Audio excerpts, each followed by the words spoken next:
नमस्कार, आप देख रहे हैं R news network. Uttar Pradesh सरकार के कैबिनेट मंत्री मनोज पांडे रविवार को पहली बार मंत्री बनने के बाद गाजियाबाद पहुंचे, जहां भाजपा कार्यकर्ताओं ने जगह जगह उनका जोरदार स्वागत किया।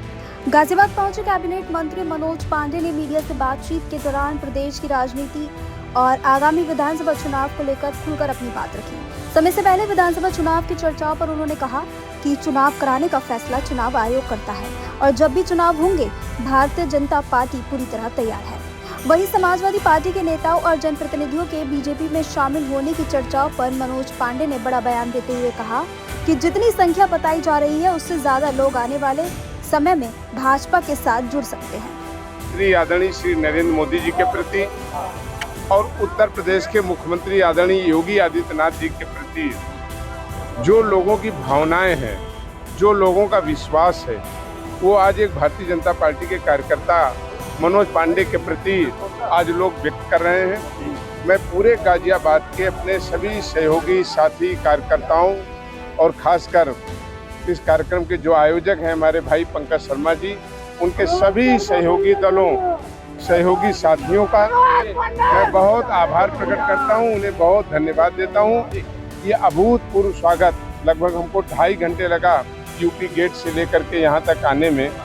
लगभग 2 दर्जन जगह, हर जगह सैकड़ों और हजारों की संख्या में लोगों ने जो प्यार, स्नेह और अपना विश्वास भारत के आदरणीय प्रधानमंत्री जी के प्रति और उत्तर प्रदेश के मुख्यमंत्री जी के प्रति जो व्यक्त किया और भारतीय जनता पार्टी के प्रति व्यक्त किया, मैं उनका सबका दिल की गहराई से आभार प्रकट करता हूँ। बनने के बाद पहला गाजियाबाद दौरा है, स्वागत है आपका। आप इस समय में आए हैं जब दुनिया की सबसे बड़ी पार्टी चुनाव की तैयारी में जुटी है।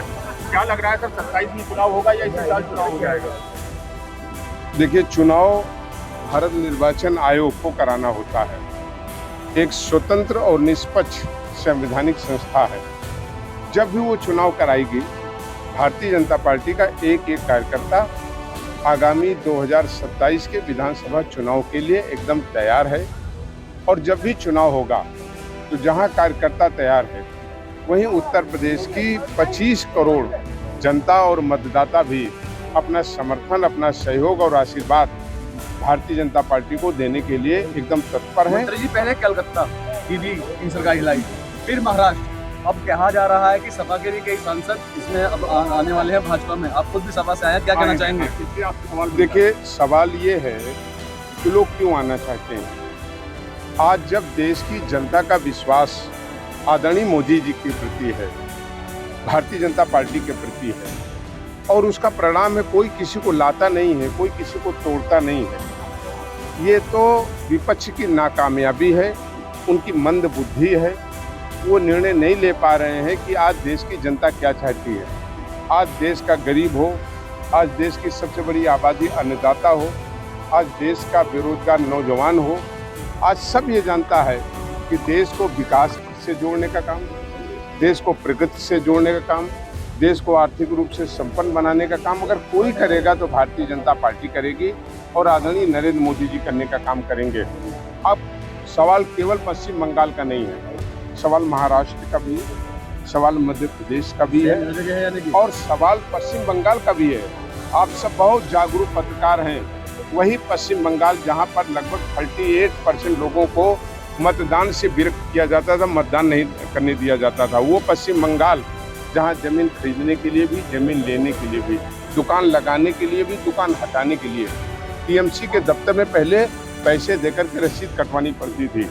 जिन लोगों ने भारत की जो सीमा है, बांग्लादेश की सीमा, उस पर बाढ़ नहीं लगाने दिया, कितने दिनों तक इसकी अनुमति नहीं दिया और किस तरीके से लोकतंत्र से खिलवाड़ करने का काम किया। आखिर देश की जनता ने ये महसूस किया कि अगर सबका साथ, सबका विकास अगर कोई साथ लेकर के कर सकता है तो आदरणीय प्रधानमंत्री मोदी जी कर सकते हैं। और उसने प्रचंड बहुमत से उसने भारतीय जनता पार्टी की सरकार बनाने का काम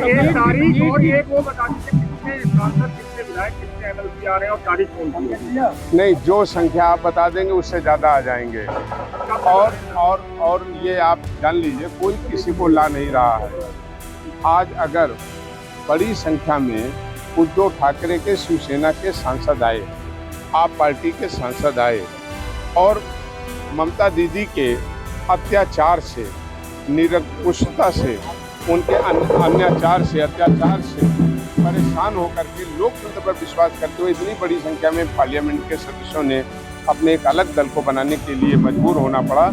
इसी के साथ आपको बता दें कि इस दौरान मनोज पांडे के इस बयान के बाद प्रदेश की सियासत में चर्चाएं तेज हो गई हैं। अब आने वाले दिनों में राजनीतिक समीकरण किस तरफ करवट लेता है, इस पर सभी की नजरें बनी हुई हैं।